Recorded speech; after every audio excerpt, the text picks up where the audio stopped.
అయితే ఇటువంటి స్త్రీలకు ఒక పరాయితీ స్త్రీతో సంబంధం ఉంటుంది అని కొంతమంది అంటారు సాముద్రిక శాస్త్రజ్ఞులు. అవును, ఇది చెడు యొక్క ఆ, అభిప్రాయం లేదా ఫలితం. లేదు, ఈ చెడు అభిప్రాయాన్ని నేను అధిగమించగలుగుతాను, అటువంటి చెడ్డ సమయం వచ్చినా నేను నివారించగలుగుతాను. నా చదువు ఏం చేసుకోను, మా తల్లిదండ్రులు ఇచ్చిన సంస్కారం ఏం చేసుకోను, నా భార్య ఇంత రూపవతి అనుకూలవతి అయినా ఆమెను తృణీకరించి నేను చేయటం ఏమిటి, నేను చేస్తున్న ఉద్యోగం ఏమిటి, నేనున్న చుట్టూ వాతావరణం ఏమిటి, నా గురించి భవిష్యత్తు ఏమనుకుంటుంది, చరిత్ర ఏమని రాస్తుంది, నా కుటుంబ సభ్యులు ఏమనుకుంటు, ఎన్ని ప్రశ్నలు లేవండి. ఒక 100 ప్రశ్నలు వేసుకుంటాడు, ఆ చెడును తొలగించుకుంటాడు. కానీ మరొక చిన్నది ప్రార్థన మీతో, ఈ రేఖ ఎవరికైతే ఉంటుందో వారికి వ్యభిచార దోషం ఉండదు.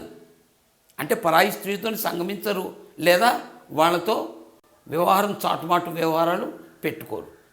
కానీ కొంతమందిలో ఆ ఫలితం చెప్తే మరో కొంతమందిలో ఆ చెడు కొందరికి జరగదు. కానీ ఏ కారణంగానో అనుకూలవతి కానటువంటి, రూపవతి కానటువంటి, ఇబ్బందులు పెట్టేటువంటి భార్యతోని కాపురం విధిలేక చేయాల్సి వచ్చినా ఈ జాతకులు ఆ స్థానంలో భార్యకు బదులు పరాయి స్త్రీని, తాను ఆశించిన స్త్రీని, తనకు నచ్చిన స్త్రీని ఆ స్థానం లోపల చూస్తాడు. వ్యభిచారి ఒక స్త్రీతోని లేదా 2 స్త్రీలతోనే తప్పుడు పనులు చేయవచ్చు. కానీ మానసిక వ్యభిచారం అంతకు మించిన దోషం. అంటే ప్రతి స్త్రీతోనే ఉంటుంది, కంటి కనబడిన ప్రతి అందమైన స్త్రీ మీద ఏదో ఒక చెడ్డ బాగుంటుంది. న్యాయంగా ఆ పిల్ల ఏ చెడ్డది కాదు, ఆ స్త్రీ అత్యంత పతివ్రత, సందేహమే లేదు. కానీ ఈయన దుర్మార్గానికి, ఈయన మానసిక బలహీనతకు ఆమె ఎట్లా బాధ్యురాలవుతుంది. కాబట్టి ఇటువంటి రుగ్మత ఉన్నటువంటి వాళ్ళు, ఇటువంటి వ్యవహారం ఉన్నవాళ్ళు ఆ సమయం ఆసన్నమైనప్పుడు, అటువంటి ఆలోచన వచ్చినప్పుడు మనస్సును మార్చుకోండి, మరొక దాని దిక్కు పోనివ్వండి. భార్యనే సర్వస్వం అనుకోండి, మీకు ఇబ్బంది కూడా తొలగిపోతుంది.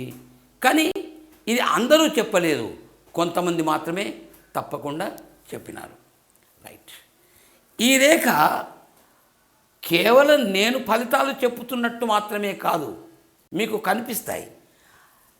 ఇన్నిటి గ్రహాల యొక్క ఫలితాలు చెప్పటం వేరు, నిమ్నోన్నతాలు చెప్పటం వేరు, రకరకాల చిహ్నాల ఫలితాలు చెప్పటం వేరు. ఇక్కడ ఉన్నటువంటి వాటికి ఫలితాలు చాలా వరకు సరిగ్గా చెప్పటం చాలా ఇబ్బందితో కూడుకున్నది. కారణం ఇక్కడనే రకరకాల రేఖలు మీకు కనిపిస్తుంటాయి. ఇగో ఇట్లా గజిబిజి కనిపిస్తాయి. ఏమిటి ఈ రేఖలన్నీ? ఇది ఎక్కడన్నా మీకు ఇది చతురంగ పాలినా, గుడకమా, చతుర్భుజమా, త్రిభుజమా? ప్రతి వ్యక్తి ఒక భ్రమల పడతాడు. ఇక్కడ నేనేం ప్రిడిక్ట్ చేయాలి, శాస్త్రాన్ని గురించి ఏ రకంగా భాష్యం చెప్పాలి, ఏ రకమైన ప్రవచనం చేయాలి, జాతకుడిని ఏ రకంగా సంతృప్తిపరచాలి, జాతకునికి సరైన ఫలితాన్ని ఎట్లా చెప్పగలగాలి. ఇక్కడ చాలా అనుభవం ఉన్నటువంటి వ్యక్తులు కూడా తొందరపడే అవకాశాలు కనిపిస్తాయి. లేదు, ఒక్క విషయం మాత్రం వినండి. ఇక్కడ మీకు ఎన్ని రేఖలున్నా చాలా వరకు రేఖలు ఇవి కూడా మీకు కనబడే, కొంతమందికి ఇది మీకు బ్లాంక్గా కనిపిస్తుంటాయి. అంటే ఇబ్బందులు, కష్టాలు బంధువుల వలన, మిత్రుల వలన, తన సంతానంతో ద్వారా, భార్య ద్వారా, తల్లిదండ్రుల ద్వారా రకరకాల ఇబ్బందులు ఎన్ని వచ్చినా ఈ 2వ జీవిత రేఖ కుజరేఖ యొక్క గొప్పతనం ఏమిటి అంటే అక్కడే ఆగిపోమ్మంటుంది. ఇక్కడ నేను కాపలాను, జీవిత రేఖకు నేను బాడీ గార్డ్ లైన్ను, భగవంతుడిచ్చిన బాడీ గార్డ్ను. ఏదో మనం వేతనం ఇచ్చి ప్రభుత్వం నియమించినటువంటి బాడీ గార్డ్ కాకుండా భగవంతుడే స్వయంగా తాను రాలేడు కాబట్టి తన పక్షం నుంచి ఈ రేఖాన్ని ఒక సంరక్షక రేఖగా, బాడీగార్డ్ లైన్గా భగవంతుడు ఇచ్చాడు దీనికి. అంటే ఇంతవరకే వచ్చి ఆగుతున్నాయి. ఇంకొకటి, కొన్ని అధిగమిస్తున్నట్టు కనిపిస్తాయి మీకు ఈ రేఖలే, కానీ ఎంతవరకు? జీవిత రేఖ వరకు మాత్రమే. ఇవి చెడ్డ రేఖలు మాత్రం కాదు. ఒక మంచి రేఖ అయినా తననా వారి ఇబ్బందితోనైనా అదే పనిగా నసబెట్టడం ద్వారా అయినా ఒక మంచి కార్యం చేయటానికి పూనుకుంటాడు. కాబట్టి ఇది లాభాన్ని చేస్తుంది మీకు. అంటే దీక్ష, దక్షత, పట్టుదల, ఓర్పు, నేర్పు, క్రమశిక్షణ, విద్య, బుద్ధులు, వినయం, స్వశక్తి, ప్రతి విషయంలో ఈ రేఖలు సహకరిస్తూ ఉంటాయి. ఇంకొకటి, ఈ రేఖలు అధిగమించినాయి అనుకోండి, ఒక పెద్ద రేఖ ఇట్లా వచ్చేసి ఇట్లా పెట్టి తాకేది, ఇది మాత్రం ఇక్కడి వరకు వచ్చి ఖండించడమే కాదు, జీవిత రేఖ వరకు వచ్చి ఆగిపోవటం కాదు, దాన్ని కూడా ఖండించింది. అవసరం పడితే బుద్ధి రేఖను, అవసరం పడితే హృదయ రేఖను కూడా ఖండిస్తుంది.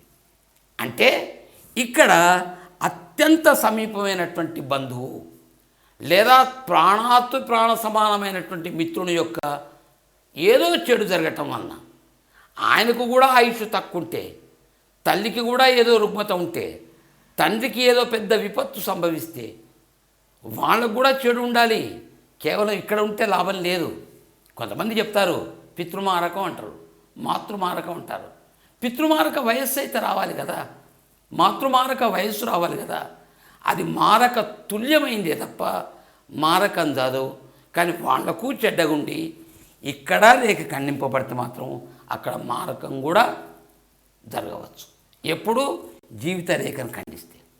అది బుద్ధి రేఖను కూడా ఖండిస్తే దీని యొక్క ప్రభావం ఆలోచన మీద కూడా, డబ్బు రేఖను కూడా ఖండించింది, ఆర్థికంగా కూడా.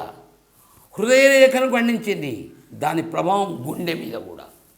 అంటే జీవితం మీదనే కాదు, డబ్బు మీదనే కాదు, బుద్ధి మీదనే కాదు, హృదయం పైన కూడా. అబ్బా, నా తల్లి నాతో ఎంత అన్యోన్యంగా ఉండేది, లేదా నాకింత ఈ దగ్గర వ్యక్తిని కోల్పోయానే అని మానసికంగా, హృదయపూర్తిగా జీవితం పైన కూడా, ధనం పైన కూడా సహాయ సహకారాలు అందించబోయి వైద్యం చేయించి ఎంత చేసినా దక్కించుకోలేని పరిస్థితులలో ఇటువంటి రేఖలు మనకు కనబడుతూ ఉంటాయి.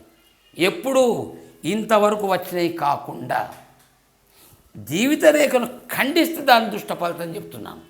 కానీ కుజస్థానం నుంచి జీవిత రేఖ వరకు వచ్చేటువంటి అడ్డురేఖలు యోగకారకమైనయే, చెడ్డవి మాత్రం కాదు.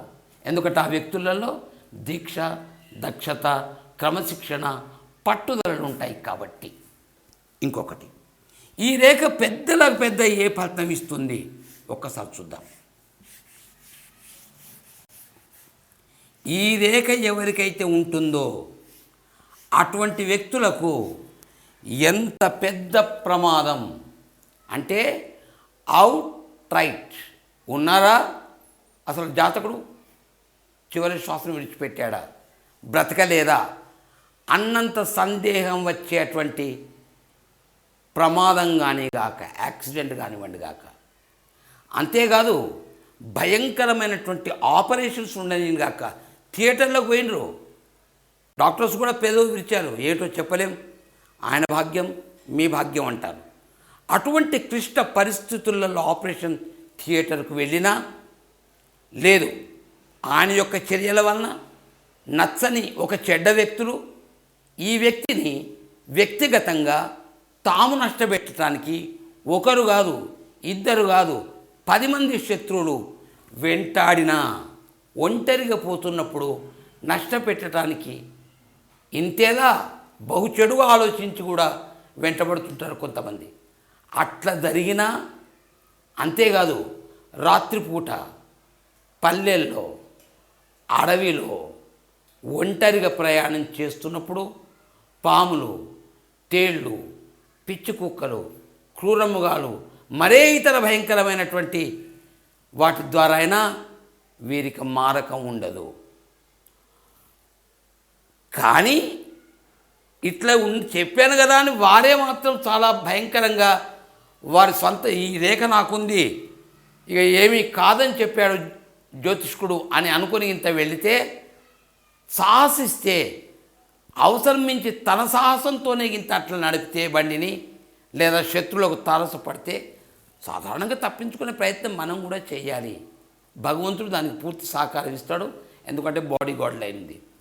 కావాలి అని వారిని రెచ్చగొట్టడం, కావాలి అని ఈ ఒక చెడు దుర్గుణాన్ని పెంచుకోవటం, కావాలి అని తానే 200 స్పీడ్ బండి నడపటం, కావాలి అని పెద్ద పులి ముందరికే పోయిందనుకోండి, పడిగెత్తిన పాము ముందరికి పోయిందనుకోండి, ఎట్లా తప్పించుకో అంటే కావాలి అని చేసుకున్నటువంటి ప్రమాదాలు కాకుండా అనుకోకుండా మానవ తప్పిదం వలన ఏదైనా పొరపాటు జరిగితే దాని నుంచి పూర్తి రక్షణ కలుగుతుంది. ఇది రెండవ లాభం. మూడవది, పిల్లల మూలకంగా, విద్య మూలకంగా, ఉద్యోగ మూలకంగా, సంతాన మూలకంగా, గృహ నిర్మాణ మూలకంగా, వ్యాపార మూలకంగా, ఏ మూలంగానైనా విదేశాలకు వెళ్ళి ప్లేన్లో ఉన్నా, ట్రైన్లో ఉన్నా, బస్సులో ఉన్నా, కారులో ఉన్నా, ఆటోలో ఉన్నా, షేర్డ్ ఆటోలలో ఉన్నా, దానికే ఏమో చెడు జరిగితే ఆ వాహనానికే ఈయన తప్పించుకోవటానికి ఎవరూ కాదు. కానీ ఒక్క విషయం మాత్రం చెప్తున్నాను, ఆ వెహికల్లో, ఆ వాహనంలో చాలామంది ఉంటారు. కానీ మిగతా వ్యక్తులు అంటే ఇటువంటి రేఖ లేనటువంటి వ్యక్తులకు 80-90% నష్టమైతే, ఈ జాతకునికి ఎవరికైతే రెండవ కుజరేఖ ఉందో ఆ వ్యక్తులకు కేవలం 10-15% మాత్రమే, అంతకు మించిన నష్టం జరగదు. వాళ్ళందరికీ కొందరు ప్రాణాలే కోల్పోతే, కాళ్ళు చేతులే విరిగిపోతే, తలకే పెద్ద పెద్ద గాయాలై మానసిక స్థితికి ప్రమాదం ఏర్పడినా ఈ వ్యక్తికి చిన్నపాటి బ్యాండేజ్తోని బాగుపడతాడు. వాళ్ళకి ఈర్ష్య కలుగుతుంది మిగతా వాళ్లకు, ఏమిటి ఇంత అదృష్టవంతుడు, ఈయనకేం కాలేదే అని. ఇక అంతటి గొప్ప సంరక్షణ రేఖ, సర్వసంకటహారిణి, భగవంతుడు ఇచ్చిన బాడీగార్డ్ ఈ లైన్. ఈ విషయం మర్చిపోకండి. ఈ రేఖ ఇచ్చిందంటే భగవంతుడే ఆ వ్యక్తికి బాడీగార్డ్, ఇంకా అలా సందేహమే లేదు మీకు. కాబట్టి ఇది అందరిలో కనిపించకున్నా పర్వాలేదు, మిగతా వాళ్ళందరికీ ప్రమాదం అయితే అని కాదు.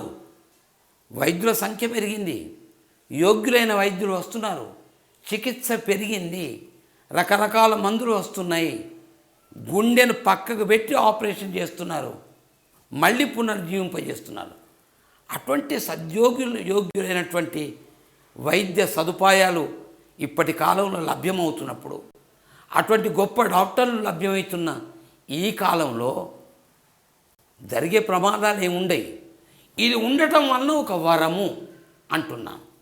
మరి ఇంత చేసినా ఆపరేషన్ చేస్తున్నప్పుడే హార్ట్ ఫెయిల్ కావచ్చు.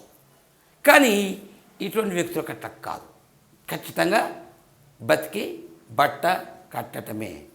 చిన్న చిన్న రుగ్మతులు అంటే 100%, 90% కావలసిన నష్టం 10% వరకు సీమితం చేస్తుంది. నష్టాల్ని తొలగించి 1/2 కష్టాల్ని కలిగించవచ్చు. అంతటి గొప్ప తత్వం గల, కారకం గల ఈ యొక్క రేఖను మర్చిపోకండి. రైట్, ఇక్కడ మీకు జీవిత రేఖ విరిగి ఉంది, ఇక్కడ మారకము. అట్లే మీకు ప్రధాన రేఖలలో కూడా ఏదో రూపకంగా కనబడింది. అదే వయస్సులో ఇక్కడ యవ రూపంలో, ఇక్కడ గుణక రూపంలో, ఇక్కడ ఖండన రూపంలో ఈ రేఖ ఉండేనా బ్రతకటమే. కాకపోతే 15, 10, 15, 20, 25% మించని హాని, కష్టం అంతే. ఇక్కడ చతుర్భుజమే ఉందనుకున్నాం, జీవితానికి ఏమీ కాకుండా రక్షింపబడతాడు. తలకు గాయం కావచ్చు, హృదయానికి ఆపరేషన్ కావచ్చు, మరేదన్నా తట్టుకోలేని సంఘటనలు రావచ్చు, కానీ మృత్యు జరగటానికి వీల్లేదు. అంతవరకే. ఎక్కడనైతే విరుగుతుందో, ఎక్కడనైతే ఎవరేక ఉందో, ఎక్కడనైతే ఖండనలు నక్షత్రాలు ఉన్నాయో, ఎక్కడనైతే చతురంగ పాళి ఉందో అక్కడ మీకు చతుర్భుజం ఉంటే ఇక్కడైనా దీనికి రేఖ కానుకొనైనా మొత్తానికి స్థానం మాత్రం అదే కావాలి. మొత్తం జీవిత రేఖల్లో ఎక్కడో ఉంటే మాత్రం కాదు. ఆ రేఖ ఉండటం వలన బాల్ బచ్చిన అంటాం, వెంట్రుకను కూడా ఎవరు వంకర చేయలేరు. ఇక ఈ రేఖే ఉందనుకోండి, ఈ రేఖ ఉన్నా సరే లేకున్నా సరే దీనికంటే కూడా గొప్ప శక్తి గల రేఖ కుజరేఖ. రైట్, మళ్ళీ ఒకసారి చూద్దాం. కొంతమందికి జీవిత రేఖ ఇక్కడ విరిగింది, జీవిత రేఖ ఇక్కడ ప్రారంభమైంది. ఇది కుజరేఖన, కుజస్థానం నుంచి బయలుదేరింది కాబట్టి దీన్ని కుజరేఖ అందామా? నో, అనుకోవటానికి మాత్రం వీల్లేదు. అంటే ఇది బాలారిష్టం, కొంతకాలం జీవించి మృత్యువాత పడబోయి మృత్యువు యొక్క ముఖం నంకబోయి కూడా ఏ పూర్వజన్మ సుకృతం వలనో, ఏ తల్లిదండ్రులు నోచుకోవటం వలనో, ఏ భార్య యొక్క పుణ్యం అడ్డుపడో మళ్ళీ పునర్జీవింపబడతాడు. మళ్ళీ పునర్జీవనం ఇక్కడ తీసుకోవాలి మనం. అంటే మారకాన్ని కూడా కాదని జీవించిన వ్యక్తి, దీన్ని పునర్జన్మ అన్నా తప్పు లేదు, మళ్ళీ ఒక కొత్త జన్మ ఎత్తినట్టే. కానీ ఇది కుజరేఖ కావటానికి మీకు వీలు లేరు.